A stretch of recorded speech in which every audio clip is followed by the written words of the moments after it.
This is The Civil Fleet, the podcast focused on the activist-led refugee rescue and support missions across Fortress Europe, with me, Ben Coles.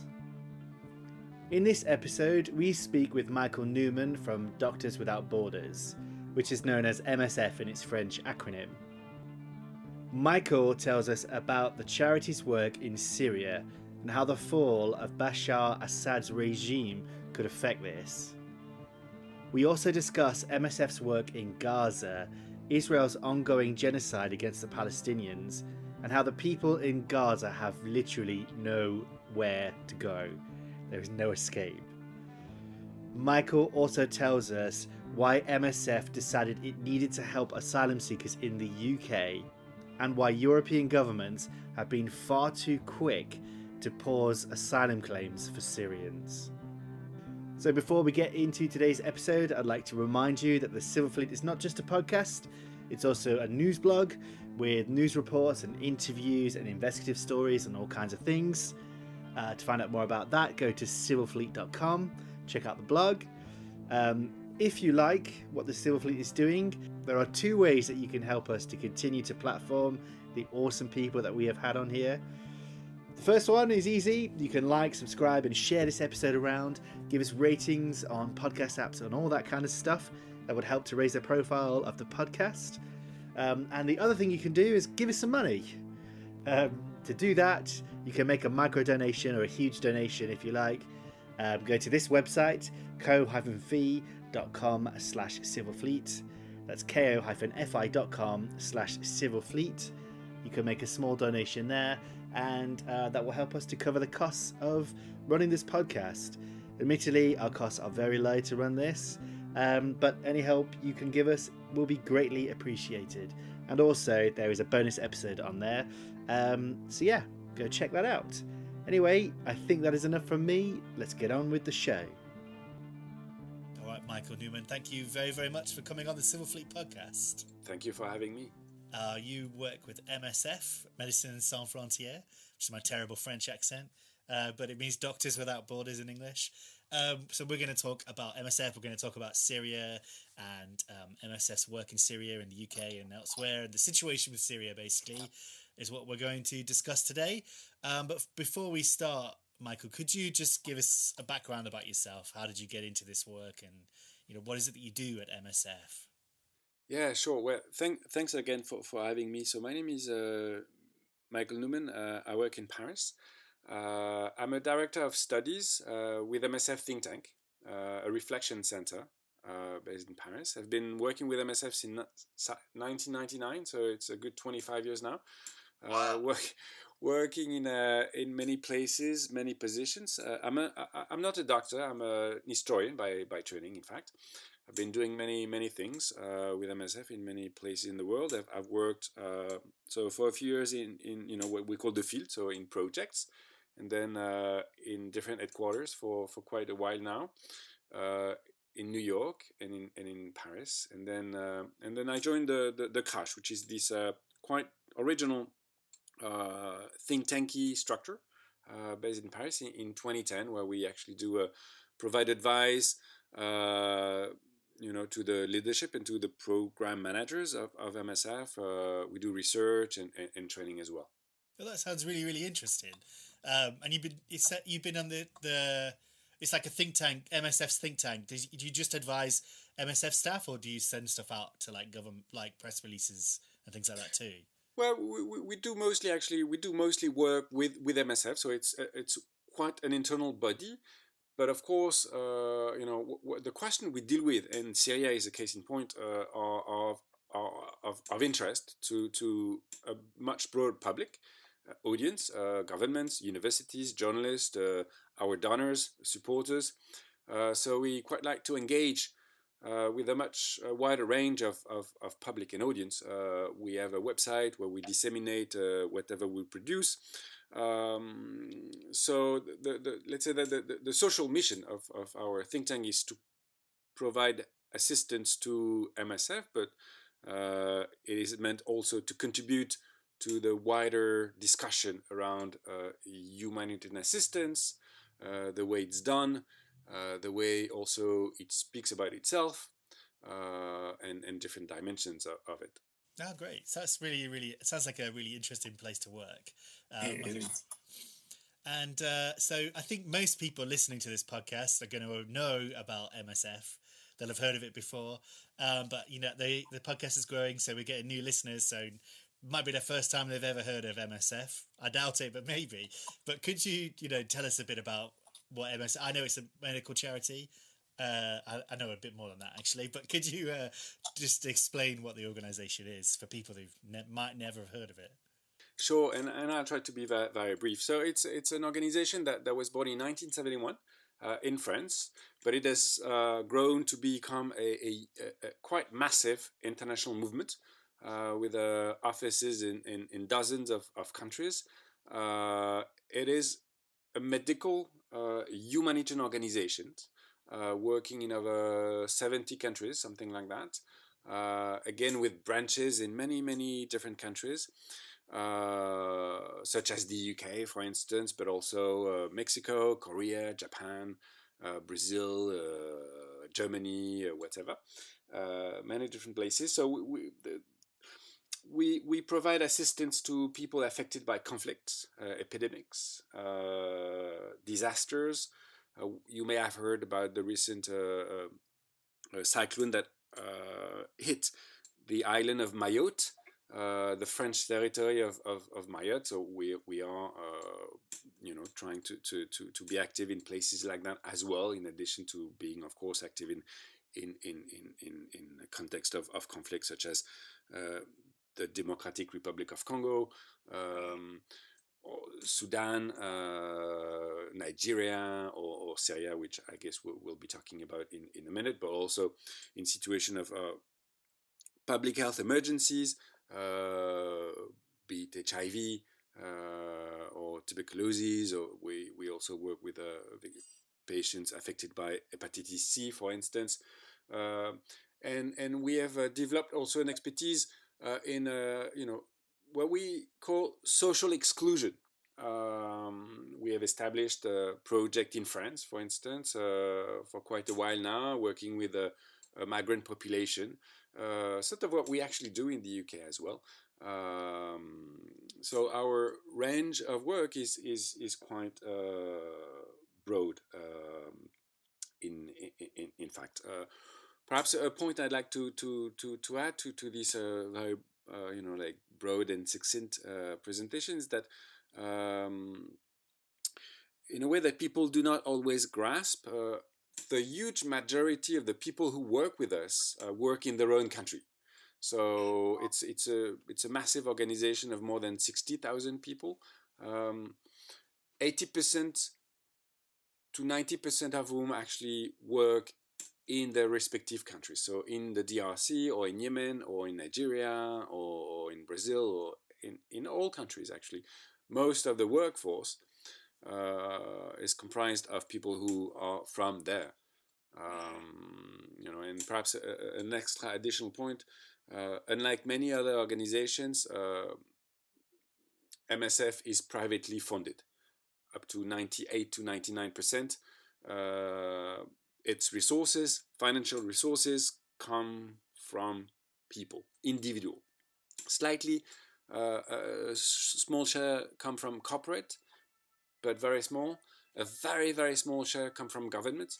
Very, very few government, in fact. And the 98%, I think, perhaps 99% now for this fiscal year 2024 come from small donation or larger donation, but from individual, just people. Yeah, it's amazing because it's a huge organization. It's all over the world, like you said, and I assumed you might get more from governments, but it's mostly private donations. Yeah, it has moved over time, right? So let's say when I started myself, so at the very end of the 90s, I think we were dependent on what we call institutional funding by government for 40 to 50%.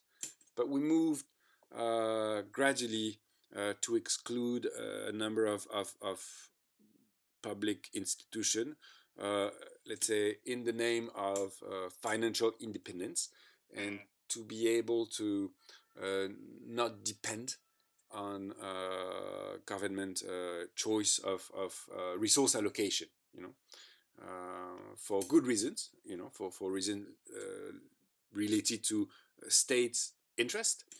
The states provide funding also in relation to, their own agenda.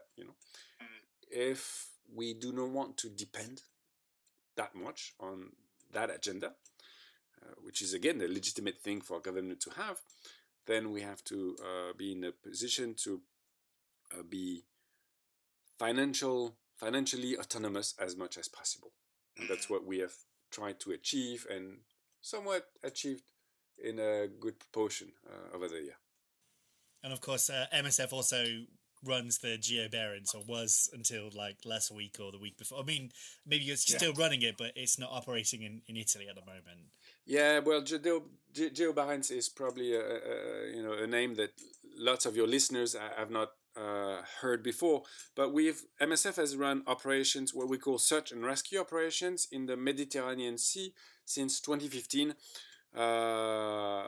Looking at rescuing people who are attempting extremely perilous, dangerous crossing of the Mediterranean Sea from Libya and Tunisia to Europe. And so we have, alongside other NGOs and a few public assets, established a few boats to run those SAR operations. But gradually, the government from the European government have grown very hostile to that operation, and they have established lots of obstacles, barriers that are seriously hindering our work. And in facing those limitations, we have come to the conclusion that our current model was probably not the best adapted one, and so we needed to look into another model while remaining very seriously committed to being in the area. I think it is extremely important that the public understand how vital those search and rescue operations are. Many people die, they disappear without the family knowing that they actually died. And nobody cares about those corpses that nobody ever identify. And I think there's something very important for the EU public, for the European at large, meaning even the UK citizen, consider as something very human to do, trying to rescue those people who are fleeing the hell of Libya. Libya being really something of a hellish place for lots of migrants, to a place where in Italy or France or Spain or the UK, where they can breathe again. And yeah, this is something that we consider a very moral and important thing to do. Yeah, I think it's so important, and it's really good, and I hope that the GeoBarents gets to launch again soon. I actually had an interview with two members of the GeoBarents in 2021, which I'll have a link to that for people listening. So yeah, and that's a really good. Thanks for the background. That's a huge. I feel like we know a lot more about MSF now. So let's move on to Syria. And a while ago, I used to feel like I understood a lot of what was happening there. But recently, I've not been focused on it. And now I remember there was a civil war, which I think started in 2011, or it was kind of rooted in the Arab Spring. And Bashar Assad, the former president now, cracked down really hard on those people. Actually, we've had a Syrian refugee on the podcast, so I can put links to that too for people listening, who talks about why he had to leave and how he made it to the UK. But yes, so this war went on for a very long time. It kind of stopped, and then the last couple of months, suddenly this group managed to push out Bashar Assad. Does that sound correct to you, what I've just said? Yeah, I think it is very, I think, Very correct indeed. It's a challenge to summarize the like more than a decade of conflict in that place. What you could add to that very short presentation is the massive displacement that this conflict provoked. Syria is original population is of around 20 million people, half of whom, more than half of whom, are considered to being displaced out of their home. It is considered that more than 5 million people cross a border, so are refugees.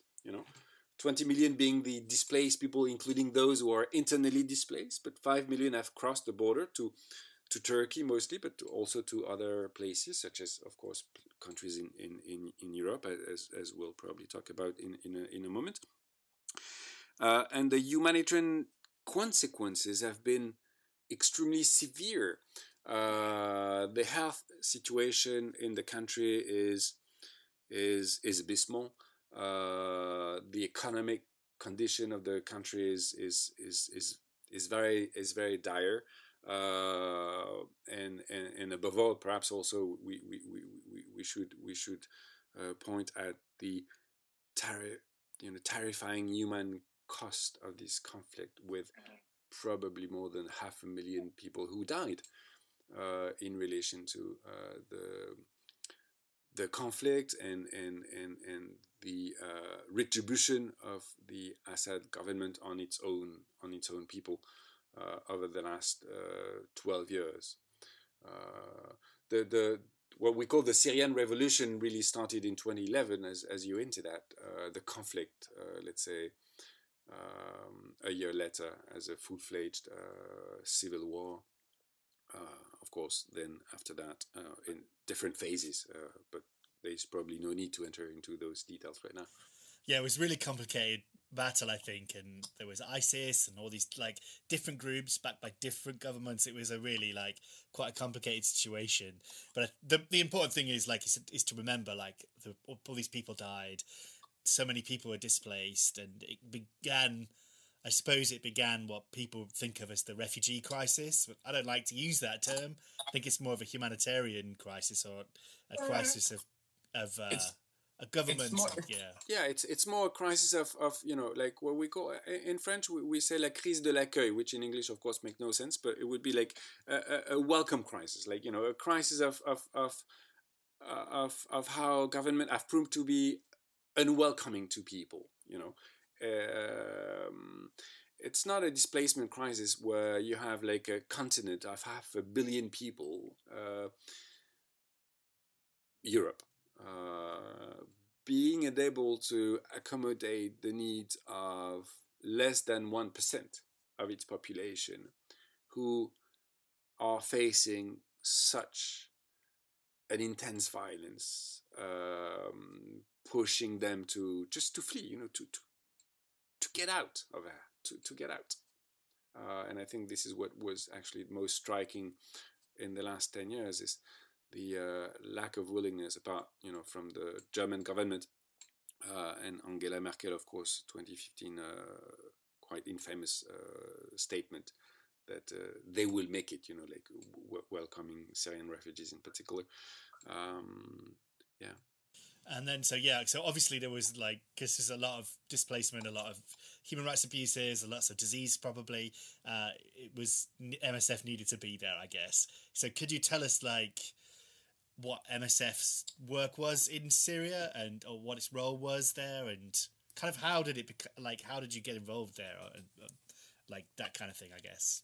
Yeah, so MSF has been present in Syria, I guess, since 2012. So quite in the early stages of the war. We've been exclusively active in whatever were opposition-held areas, meaning areas under the control of armed opposition groups. And that is for the reason that we could never successfully engage with the then government of Syria, and their condition, the conditions that would have been imposed on us,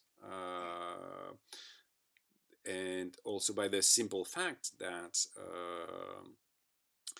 for Bashar al-Assad's regime and government, any entity like ours who were working with the opposition groups were considered terrorist organizations. So first thing to note is that we actually exclusively work in northeast and northwest of Syria, which were those areas held by opposition, held by opposition groups. So we've developed along the years, 12 years, and I'm not going to tell you about the whole story, which would be too complicated, but a whole range of activities. We support 6 hospitals in northwest Syria, for instance. We focus on sexual and reproductive health. We also provide consultation for non-communicable diseases. And we also provide supplies to hospitals. We work alongside displaced. There are displaced camps along the border with Turkey where we've been working, providing essential supplies to families, for instance. And we also been working in northeast Syria in similar settings, let's say. Emergency room, focusing on malnutrition care, working on mental health, working with survivors of sexual violence. We have established in the northwest, actually in the Idlib province, a burn unit, which is a very, one of the important location of work for us. So wide range of activity, working with the local population and the displaced, treating let's say just general public health problems, but also trauma and burns.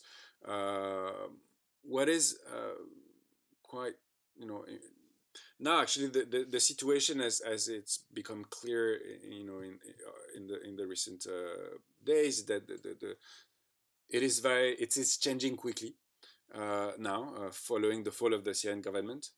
So we have been led, of course, this is the work we do, to review our operations, to take account of the recent developments. For instance, there have been like new displacement following the conflict that have led to new assessments, new type of activities to take care of, to consider the needs of these more than 100,000 newly displaced people. And also, you may have like in the same, your listeners may have the idea of Syria as quite a desertic Mediterranean place, very warm and hot in winter, it's very, very cold. The temperatures easily go below zero. There is snow, and so those winter conditions now actually only make things worse, of course. So we do engage in what we call in our jargon winterization activities, providing blankets, heating systems, different type of shelters, for instance, as much as we can. So that's as far as I can tell the situation now. Of course, it is very uncertain, volatile right now with recent developments. What we have to say is that regardless, the conditions remain extremely dire in lots of the areas where we work. Even if you listen to your own Foreign Office admission, it is the case actually that the situation is extremely bad, difficult. Lots of health facilities have closed. More, threatened to close. So, yeah, it's it's one of the most severe situation that we have to face currently in a world where actually we have to face lots of very, very difficult situations, be it in Sudan, in Haiti, in the Congo, and in many places. 2024 has been particularly, and in Gaza, of course, which I cannot neglect to mention. But 2023 and 2024 have been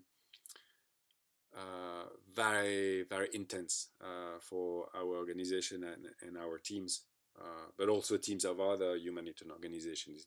It's been, tough. Yeah, it's been a crazy couple of years, right? Particularly in the Middle East. No, it is. And so that you said that you've had you were treating people in the northern part of Syria. Were some of them like victims of the fighting there? Or like, I imagine that some of them probably were, particularly like the Burns unit and stuff.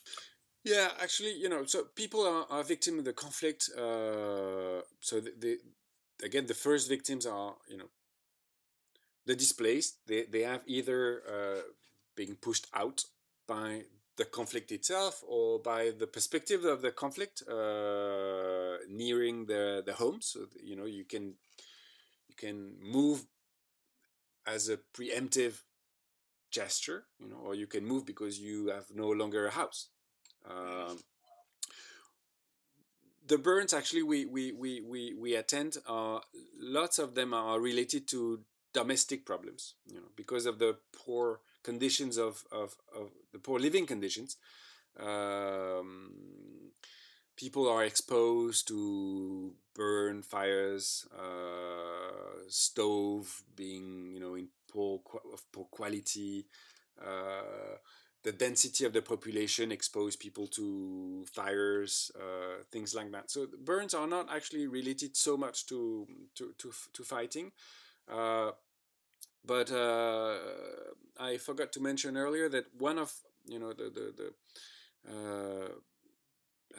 I dare to say beautiful project we have established is a reconstructive surgery project in Amman, in Jordan, in the neighboring country of Amman, where we attend people who've been wounded by, war wounded, from Syria for large part, but also from Iraq and also from Yemen, and now a bit from Gaza as well. But lots of Syrians have reached this hospital in Amman and have been able to receive care. Reconstructive surgical care, orthopedic surgery, facial surgery, so that they could physically function again, and also psychologically function again, recover their former selves in a way. Not entirely, of course, but some of the incidents that these people have been victim of, the bombing, shooting, aerial bombing, different, have led very serious marks on their body and their mind, amputation, transformation of really like of the body. And this program that I started in 2006, actually, so almost 20 years ago, has been receiving lots of Syrian civilians over the last 10 years. Yeah, and then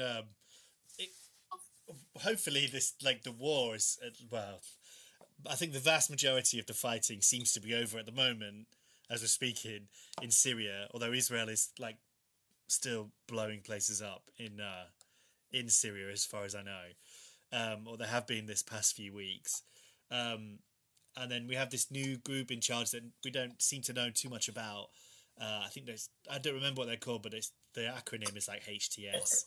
Yeah, but, it is HTS.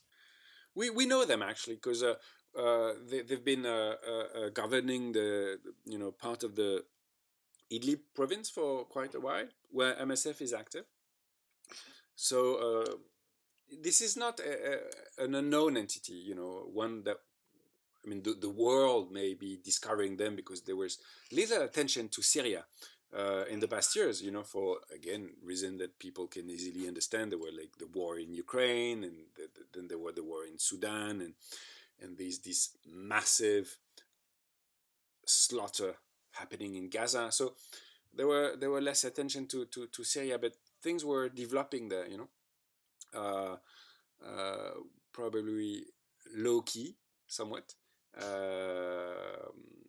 which exploded in what we witnessed over the last few weeks. But we know HTS. What we don't know is what the future holds for Syria. Of course, nobody knows, and nobody has the crystal ball. We have, there's been however, slightly more intense fighting going on. Even though the fall of Bashar al-Assad has been quite quick, after the offensive were launched at the end of November. There were fightings, and as I said earlier, that fighting provoked the displacement of an additional almost 1 million people, hundreds of thousands of which we witnessed ourselves in the northeast. So yeah, things are far from being stable. What it does change for us, although it's again too early to say what we will end up with in terms of activities and operations, that a vast majority of the territory of Syria was closed to our teams, and now, and to many other organizations, in fact. And it is very, we can only hope that there will be a better access to that area that were formerly held by this by the Bashar al-Assad regime, and who is now under control of these rebel groups and its allies. The priority for us now actually is to negotiate, to see what we can do for this part of for the population who've been living in this area. So we have deployed, and so have done many other organizations, what we call exploratory missions, teams who are sent to conduct assessment, establish diagnoses on the people's situation, access to healthcare, looking at how hospitals function, what they lack the most, and how we could be the most relevant to be useful to these million people who have been deprived of access to proper healthcare for many years now. Yeah, that's quite a big. Hopefully, those negotiations go well, and MSF can get, and other organisations can get across the whole of Syria, places that you couldn't before. I think.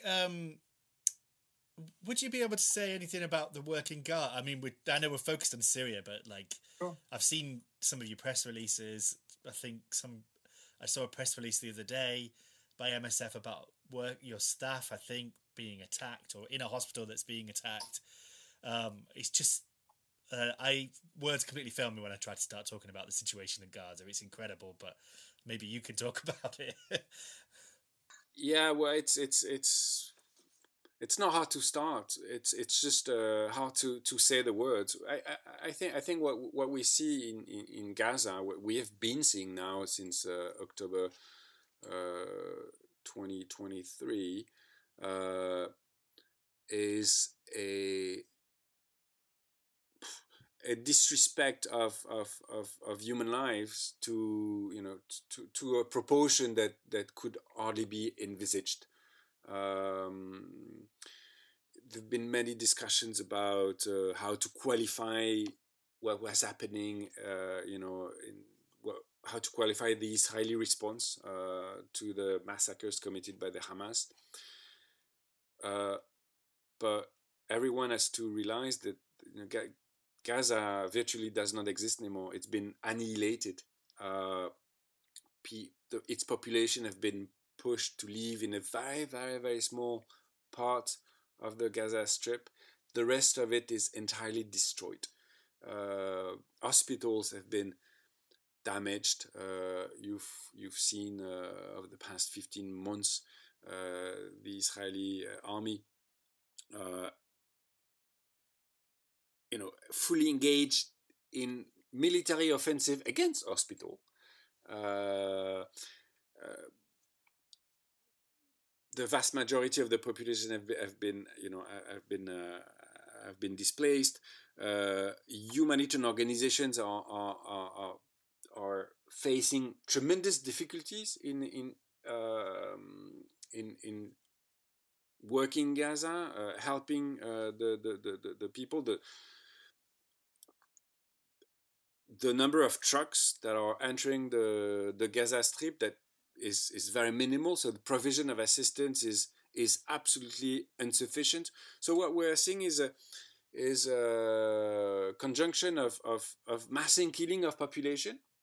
I think we can safely say that at least 45,000 people have been killed by the Israeli army, and that's only the violent death, right? That is not the death related to hunger, malnutrition, the famine, lack of care, lots of different aspects that make us believe that the death toll may be much, much higher than this 45,000 figure I've just mentioned. So perhaps 150, 200,000 people have died. A conjunction of that with a policy of limiting humanitarian service to a minimal, while at the same time, targeting humanitarian workers, targeting humanitarian organizations. 8 of our staff have been killed since the beginning of the conflict. So I think, it's as more and more organizations are coming to the conclusion, such as Human Rights Watch or Amnesty International, that then a genocide is indeed being committed in Gaza, as difficult it is to say and to admit. This is what we are facing right now. It's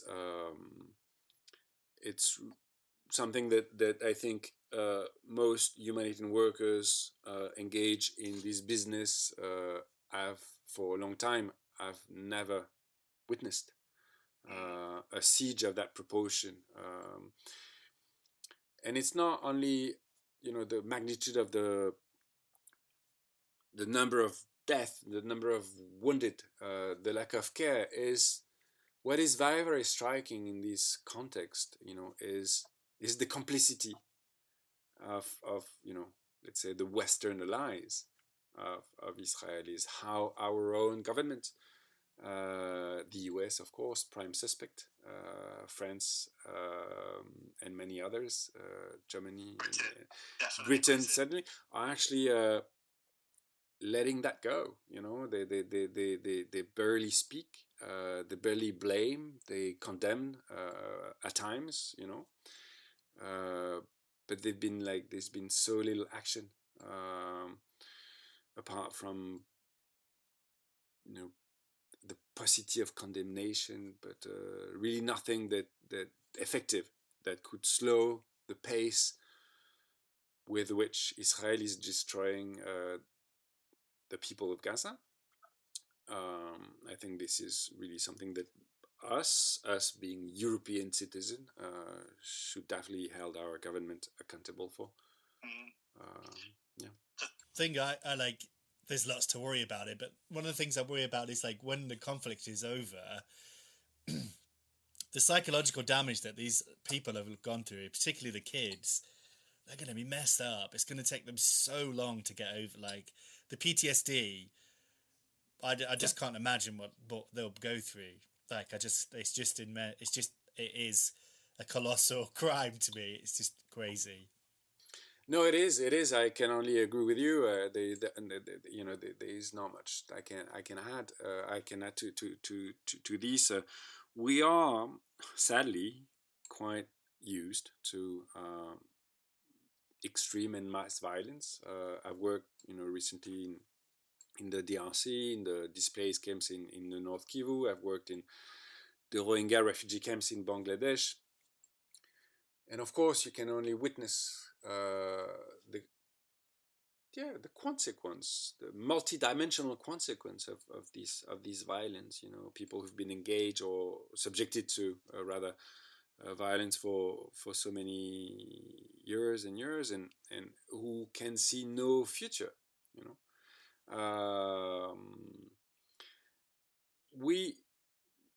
It is very hard to think of a future for the generation of young girls and boys who will have grown under that duress, how they can evolve, what would be the relation to the world, to Israel for sure, but to the West. In Europe, we at times we still are confronted to the consequences of the destruction of the European Jews from the Second World War, and that was 80 years ago. We have to just think about what we are witnessing in Gaza will create in that region. That should be actually enough for our government to start thinking about putting an end to that. Obviously, it has to be, faced that it's not happening. Yeah, and like one of the things I thought about as well is because I don't think people can. It's very difficult to get out of Gaza. I think if you're there, like somewhere like Syria is difficult. It's not easy to get out, but you could people manage to get out of the country. But it doesn't seem like if you're in Gaza, you can't go north. If you go south, Egypt doesn't seem to let anyone in. As far as I know, I'm not there, but no, it's right. It's a very relevant comment you're making. And when thinking in terms of precedent, historical precedent, we cannot find any where a siege was held for so long, so efficiently, sadly efficiently. We've worked in siege situation before. It was the case in Sri Lanka during the last war against the Tamil rebellion in 2009 in Sri Lanka. That was the case when Mosul was besieged in 2017. But these two situations either were much shorter. They didn't prolong. They were not protracted siege as this one. Or even in Mosul, people could get out a little. There was a way out. In Gaza, there is no way out. So you had a few hundred people thousands people perhaps, who in the first months of the conflict could buy their way out through Egypt. But for the vast majority, the huge majority of the 2 million plus people of Gaza, there is nowhere to go. Nowhere to go but this tinier and tinier and tinier place that Israel pushed them towards. There was an incredibly tragic article in the Haaretz, which is a left-leaning newspaper in Israel, pointing at Israel, Israeli soldiers shooting at every civilian crossing a particular line going north.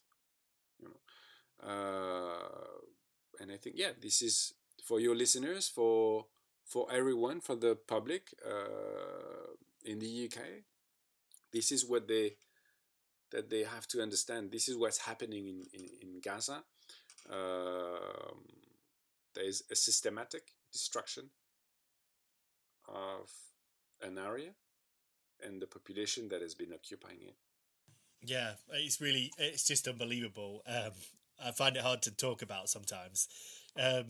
So yeah, thanks for talking about that. We weren't supposed to talk about. We never talked about talking about Gaza before we started recording this podcast. So thanks so much for doing that. So let's move on to let's go back to Syria. And so I know the UK government and a few Right. other governments in Europe have said that.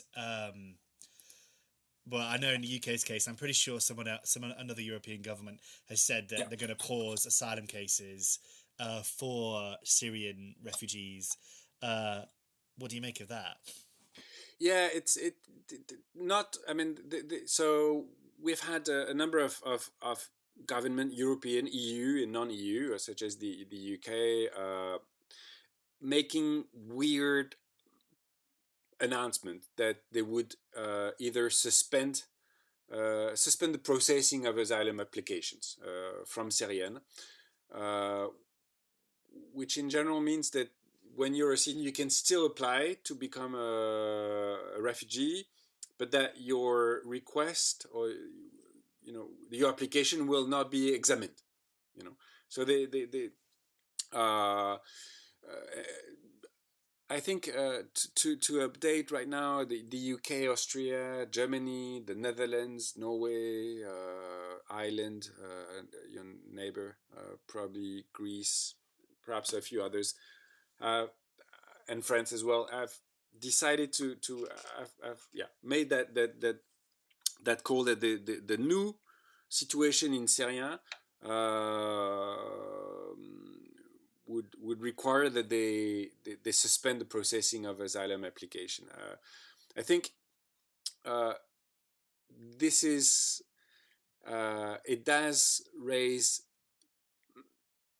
very important concerns over the potential instrumentalization of developments in Syria to serve very harmful European migration control policies. I think this is what we see. I think, in a way, the suspension of asylum application processing is a routine process when conditions in countries of origins when conditions in countries of origins change. You're a refugee or an asylum seeker, rather. Well, the state where you submit your application does look at the situation in your country of origin and may decide to act accordingly. But what we see here, and the swiftness with which the EU and European government has reacted, is more than suspicious, and it does raise many concerns about how they're just like trying to push the Syrian out.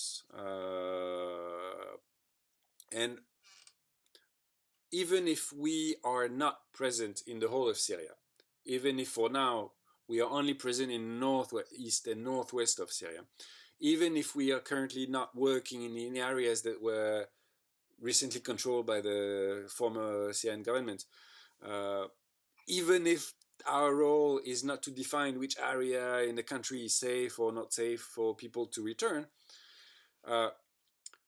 we are very well placed and legitimate to raise concerns about the situation in the areas of operations. And we can say with certainty that there are certain risks that face the general population, and where people could be facing massive risks if they return, And so everything that resemble a pressure to push people out without their consent is very, very problematic. Looking at what I was talking about just a few minutes ago, the more than eroded health system, totally depleted, in fact, new wave of displacement, the very precarious shelter conditions, houses that have been destroyed, there is a conflict going on in Syria right now. I mean, the situation is, for lots of people and for good reasons, there is hope, and the situation is better now than it was 6 months ago. But there is a war going on, and I think that it is it is shockingly premature for those European governments to jump on that opportunity. To also to raise more suspicion on Syrian people. And also, like, the people that are seeking sanctuary, they might not necessarily, like, they might be fleeing, they might have fled because of, like, the HTS, or they might have fled because of another group that's still empowered, you know? Like, I think that it just is such a sweeping thing to do without looking at individual cases. Like, maybe someone's a refugee because they were sexually trafficked, and going back to Syria will not help them. Yeah. It doesn't matter if the country's at peace or not. That's really annoys me when people say that country's safe, you go back there, but that person might not be safer than that country. No, I think it is very clear. It is also what the UNHCR, the UN agency in charge of refugees, have made very, very clear that the UK and other EU governments should halt discussions around returns. It's too early. And what the UNHCR has said, rightly, is that, you know, this is the qualification is like it's an individual decision by the refugee agencies or the government, you know, to recognize one person as a refugee, depending on life trajectory, whether the person is you know, persecuted in relation to its political choices or gender or ethnic or race or whatever, or sexual orientation, for instance. You know, it is not for the government to decide that the whole population is you know, illegitimate asylum seekers, and I think it is good that the UNHCR made that very very clear. You know, challenges for these people, for Syrian people, will not and is not reversed overnight. You know, many people may choose to return, and that's fine. But it is critical to consider that this is a choice. You know, people must return out. You know, out of consent, not because they've been imposed that choice by authorities. And the risk, actually, you know, going back not to the risk of forced deportation of Syrians, but even just the suspension of the asylum request, is that people who are already housed in inappropriate and harmful accommodation, that's the case in the UK, take the Wethersfield site, for instance, will be trapped in legal limbo that will lead in turn to a deterioration in the condition, in the physical and psychological condition. So, yeah, I think those declarations across Europe and that one in the UK certainly was one of the most shocking thing to say at a time where, you know, there was some sign of hope for Syrians. Yeah, it's like, it was really sad. It was good to see the fall of Bashar al-Assad, obviously, and to see Syrian people celebrating. And then I had a feeling that the UK government, at least, would use this as an excuse to be like, hey, we're not having Syrian asylum seekers anymore. So that is really, really depressing. Let's talk very briefly then, because I guess we should probably finish soon. But you mentioned Weatherfield there, and that's basically a former military camp, I think, in the UK, where they house male asylum seekers before they go. I think they keep them in there before they send them out to hotels or other places where they keep them. Or maybe they keep them there indefinitely. I remember hearing about MSF going to work in there, but I haven't spoken to anyone about it since MSF have gone in. So what kind of work have you been doing in there? Well, we started operation in November last year, so 2023. I think it's the first time ever that MSF was active in the UK. And if not, anyway, there's been very, very few moments in time where MSF UK was active. It's an operation that we run jointly with Doctors of the World. And we started that operation after the facility was open the summer that year, looking at how the health services that was provided was insufficient, in particular for people with pre-existing medical conditions, relation to limited access to adequate mental health support, witnessing poor living conditions that would include overcrowding, limited privacy. Wethersfield Center is very remote. It's not a prison. People can actually come and go with bus, but it's very remote and it's very difficult to move around, and it's still military barracks, so it's a bit like jail-like, even if it is not a prison.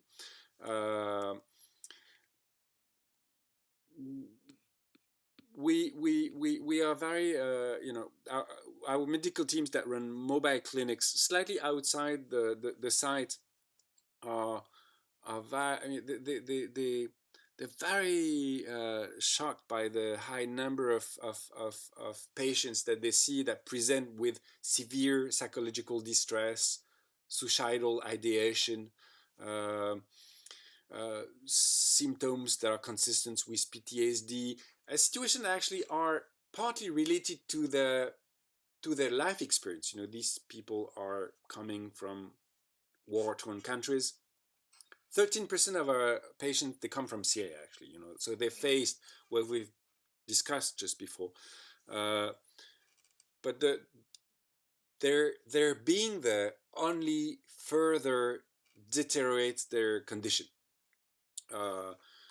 It is clearly a place that for whom we believe is unsuitable for such people. Our data indicates, in fact, that more than, I think, 3/4 of the individuals accessing our service, the MSF Doctors of the World medical service, were not suitable to be held at the site, according to the Home Office own criteria. The Home Office, actually, you have to keep that in mind because it's quite instructive and important. Recognize that the containment sites like this one are not suitable for certain individuals, and I will quote here, including those with the most serious physical and mental health needs, which actually they do the opposite. The screening is inadequate when it happens. Actually, they don't use this suitability criteria when they actually send people there. So we have people who are not well at all, who are kept in this place. I think it's between 600, around 600 people that are kept at any given time, pending the examination of their asylum request. They are all adults. Supposed to be adults, above the age of 18.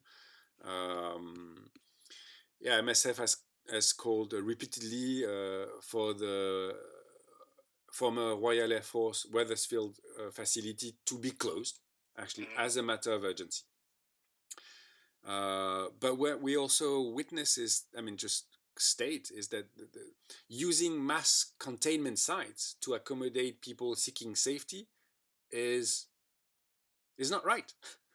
It's just not right, and that policy should end very clearly.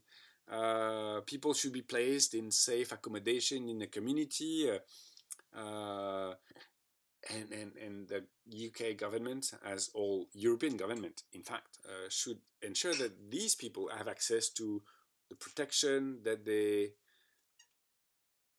legitimately deserve, and that healthcare be provided in quantity and in quality. It's quite something, that for MSF to intervene in the UK. It's not something that the organization did out of pleasure. It was not considered lightly,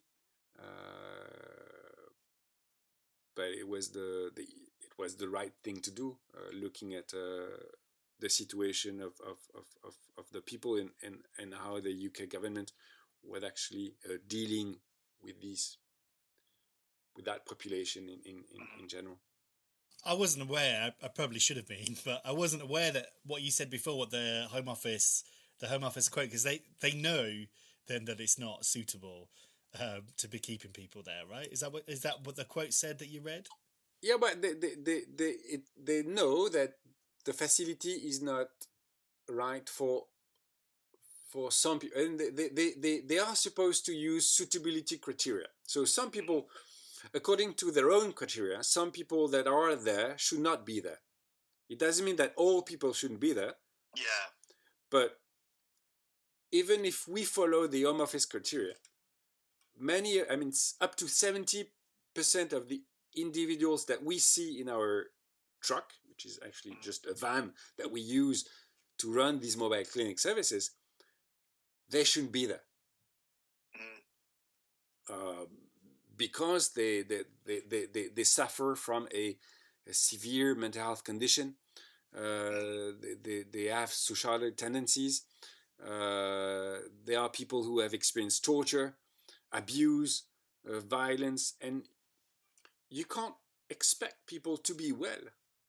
I mean, those people who have suffered, let's say, a very serious episode of torture in Syria, for instance, this is improper to keep them in a facility where the relevant healthcare is not provided. And that is actually what the Home Office says, but they don't seem to care. Yeah, it's really tragic, and I've done. I'll send this to you afterwards. I've done some stories like based on freedom of information requests on the numbers of asylum seekers who've died in Home Office accommodation, and I did it for 2022 and 2023, and hopefully I'll get it again this year. Other journalists have done it as well. I think Liberty also tracks it, which is another human rights organisation. But the numbers of people who commit suicide seems to go up the last 2 years, and it's really, I think it's really disgraceful that people are like, even if they're in their hotels, they're not being looked after. Being in a hotel is obviously better than being in Wethersfield, I imagine. But still, those people are not being looked after, right? They're not having, and they have to live on like £36 a week or something, which is like so little money. I don't know how people can live on that. Yeah, no, I mean it's. I think what we have to just, the main line here is that the prison-like nature of that site and the poor living conditions are exacerbating mental health issues. We're seeing overcrowding, lack of privacy, absence of agency, that contributes to a despair among these people, and they are not like any people. They are people who have endured trauma and violence in the countries of origin during the migration journeys, that in fact the UK government doesn't seem to care about and follow its own regulation. There's a body that is called the Independent Chief Inspector of Borders and Immigration in the UK that you may know, that some of the audience might not know about. They found that the Home Office demonstrated a lack of expertise in identifying and responding to vulnerability. The Home Office didn't even comment on the recommendation, that the ICB made. They didn't seem to care.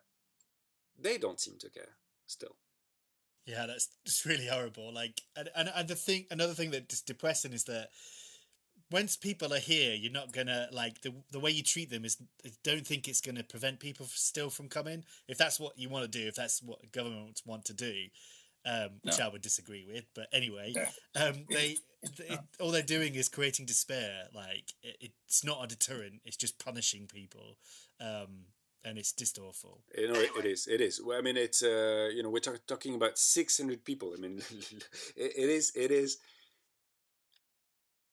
is such a little number of people, and putting so much stress on them. It's incredible. But this deterrence policy is what I see every day in France. In this. As a result of this weird UK-French agreement that has moved the UK border on the northern shore of France, in and around Calais and Dunkirk, we see the French police acting as border guards for the UK government and very much inclined to destroy tents, scatter people using tear gas.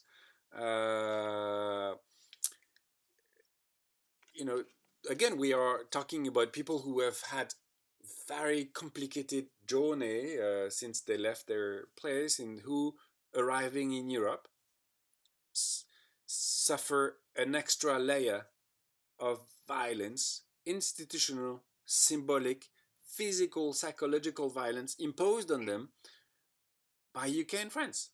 It doesn't make any sense. And of course, as you say, that is not stopping people to come.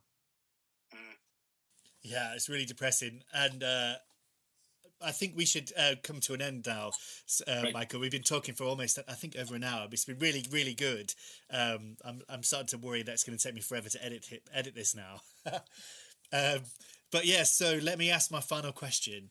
My final question that I ask everyone that comes on the podcast is, how do you feel about the future and the way that things are going for people on the move, refugees, migrants, asylum seekers, Syria, and Gaza? How do you feel about this? if you wanted Ben to feel less depressed, you shouldn't have asked that question to me. I'm sorry to say. I think what we see is, it's not new. It's really a trend, a multi-decade trend, only accelerating. Is definitely a closure of Europe and countries within Europe to populations movement. And it could sound benign, say the way I say it, which is a bit sanitized. But when you look at the concrete consequence of those policies, you realize that they only create death and suffering. It's thousands and thousands of people who disappear every year at the border of Europe. In the Mediterranean Sea, in the Channel, in the Atlantic Ocean. There's a region that we hardly ever speak of, which is the region between West Africa, Senegal, Mauritania, and the Canary Island of Spain, where thousands and thousands of people disappear. They disappear. They drown. Their bodies are never recovered. This is what Fortress Europe creates as a consequence. But this movement is worldwide. We've seen that. We've witnessed recently how the migration discussion weighed heavily on the U.S. elections. Of course, Australia has been a leading figure over the last 2 decades in terms of migration control. And it's very hard to see how the what positive outcome the future may hold. What I could call, though, rather than an optimistic message, is something like we have to realize that, acknowledge, assume that migration is population movement is part of the humanity. It's part of humanity. It's part of the history of humankind. People move, and we have to deal with it. We can't. We can regulate it. I'm not. MSF is not, and I'm not personally calling for border suppression. This is not, what I wish for. I mean, what I wish for doesn't really matter, in fact. But what I think, what would work. But I think we have to be realistic about, people moving. We have to reconcile and stop. Yeah, we have to be as European people less hypocritical. We know in the UK, in France, in Poland, we know we require labor from the outside. We know it. It's true for Spain. It's true for Italy. And so we have to organize. We have to regulate. And I think the situation right now is the result of a refusal to regulate, to put things in a rational way. I usually say that there are two major public discussions and public policy debate where practice and science are so opposed. There is the climate, where politicians don't pay attention to science, and migration. Virtually all scientists will say that we need to deal with migration in different light. We should be considered in a different light. Should be treated in a different way than the way it's treated. And the government are blind. Yeah, absolutely. I always find it annoying that migration is always, particularly in the UK, it's probably the same in France. Like, it's always seen as a negative, something bad. Like, there's too many foreign people here, but the positives of it never get talked about, or it's only ever seen as a bad thing. And I like that what you said there, the science and politics kind of clashing there. And I always find, I say this on the podcast a lot, but I think I find positivity for the future in the works of in the things that people are doing, like MSF, or organizations like MSF, or other activist groups that are, standing up for humanity. So I always find optimism there. So thanks to you and MSF for doing that.